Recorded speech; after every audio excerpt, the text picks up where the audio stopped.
Les forces russes ont lancé une offensive contre les positions ukrainiennes depuis plusieurs directions. Quelques chars dotés de protection de fortune contre les drones avancèrent lentement vers le village. Les véhicules ennemis purent s'approcher suffisamment pour entrer dans le champ de tir de l'artillerie ukrainienne.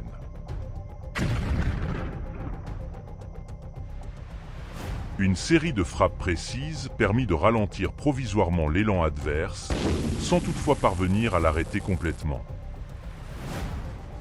Malgré tout, le tir d'artillerie accomplit une mission essentielle, offrir du temps aux équipes ukrainiennes de drones FPV pour se déployer. Plusieurs opérateurs firent décoller leurs engins et commencèrent à traquer les blindés russes. Le pilote du premier drone kamikaze prit l'initiative et partit à l'interception. La chance lui sourit, l'impact atteignit la cible exactement comme prévu. Le deuxième char tenta de contourner son homologue neutralisé, mais fut aussitôt frappé par un autre drone FPV. Pourtant, la destruction de 2 véhicules ne suffisait pas. Une nouvelle vague était déjà en préparation pour poursuivre l'assaut. Les défenses anti-drones de l'ennemi se révélèrent partiellement efficaces, mais les opérateurs ukrainiens démontrèrent une maîtrise équivalente. Le véhicule de tête du convoi exigea plusieurs frappes directes, plus de 3, avant d'être mis hors de combat. Peu après, un second blindé qui suivait le même chemin fut également détruit. L'ensemble du convoi se retrouva sous un déluge de drones ukrainiens, et les forces russes perdirent leurs véhicules les uns après les autres. Le besoin croissant de drones pour éliminer chaque cible est lié à l'évolution des défenses adverses. Regardez ce monstre russe. Cette fois, pour renforcer la protection, ils avaient recouvert la coque du char d'un réseau dense de câbles métalliques. Cette modification défensive est toute récente et n'avait jamais été observée auparavant. La percée pourrait nécessiter jusqu'à une dizaine de drones. Mais même dans ce cas, le coût des appareils reste largement inférieur à la valeur du matériel détruit. Vu son efficacité apparente, il est probable que ce type de protection devienne de plus en plus courant sur les véhicules blindés russes. Plusieurs chars russes ont tenté de percer la ligne défensive ukrainienne à grande vitesse. Les équipes ukrainiennes de drones FPV, postées dans une embuscade planifiée, ont attendu le moment où les blindés entraient dans leur zone de tir efficace.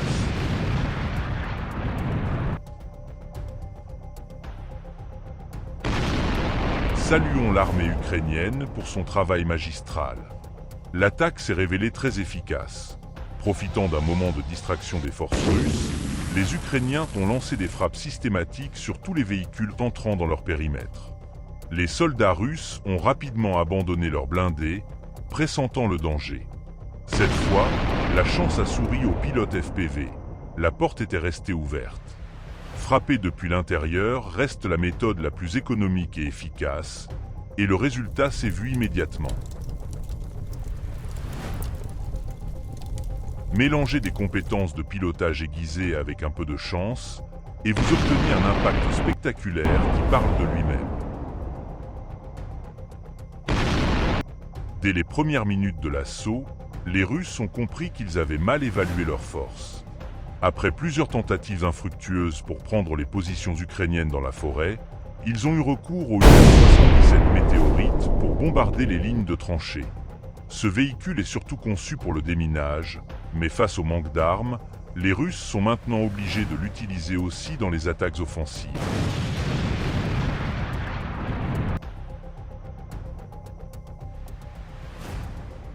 Malgré des bombardements systématiques et soutenus, les forces russes n'ont pas réussi à déloger les défenseurs ukrainiens, qui sont restés solidement retranchés.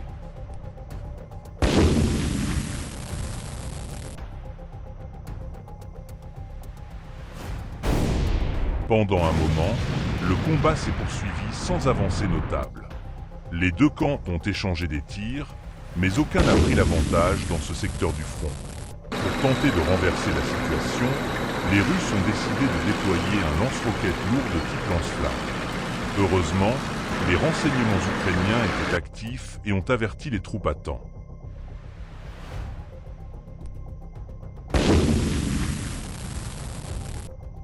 Les Ukrainiens se sont retirés de leur position quelques minutes seulement avant le début de la salve, montrant une coordination efficace.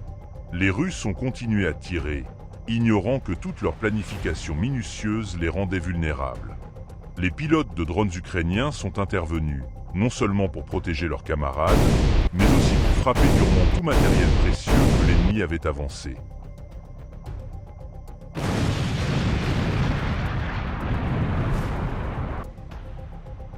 L'opération a commencé par la destruction précise de plusieurs UR-77 grâce à des bombes larguées par drone. Quelques instants plus tard, les pilotes FPV ukrainiens ont intercepté un lance-roquettes multiple russe qui n'avait pas eu le temps de se retirer.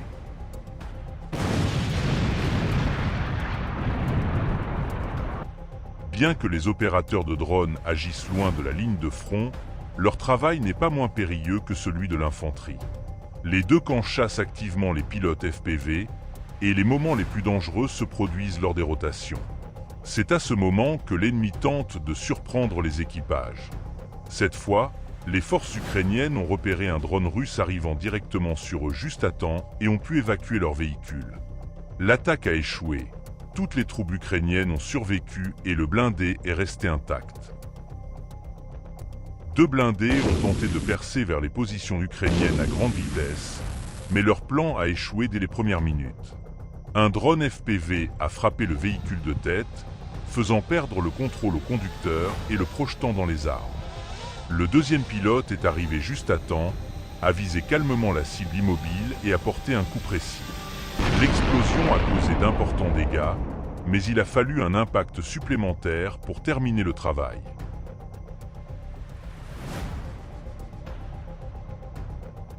Après avoir éliminé la première cible, les pilotes ukrainiens se sont tournés vers son partenaire. Il n'a pas été très loin. La prochaine vague de drones kamikazes l'a rattrapé rapidement et l'a neutralisé dès le premier impact. Quelques frappes supplémentaires ont terminé le travail. Une partie de l'équipage a réussi à s'enfuir dans la forêt, mais il est peu probable qu'ils survivent longtemps sans renfort.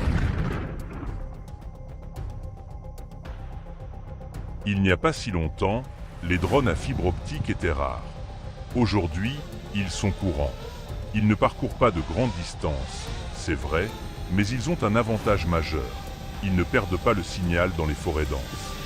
Cette fois, les opérateurs ukrainiens se sont approchés avec habileté et discrétion d'un dépôt de munitions ennemi et l'ont détruit. Le pilote s'est approché avec précaution et a frappé là où l'ennemi s'y attendait le moins.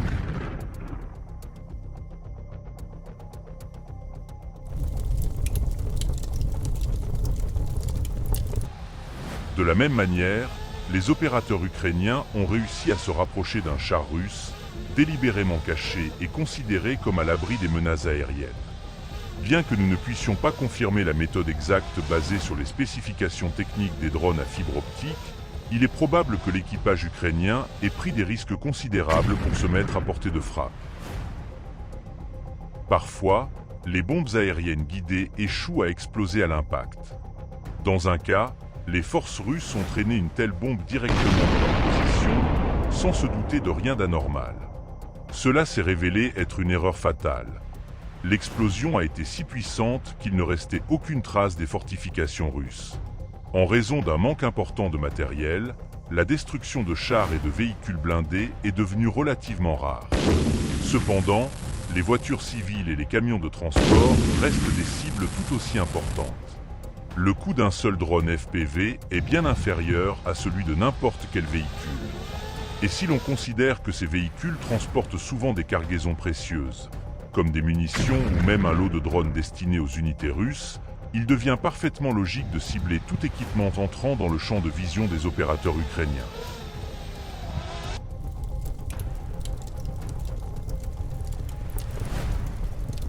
Bien sûr, les drones FPV sont désormais responsables de la majorité des pertes de véhicules des deux côtés du conflit. Cependant, les méthodes traditionnelles et éprouvées restent efficaces.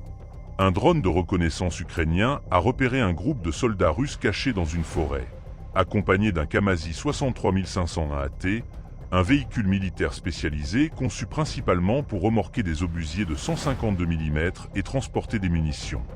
Cette fois, ce n'était pas un drone FPV qui a fait le travail, mais un tir d'artillerie précis à environ 13 km de distance.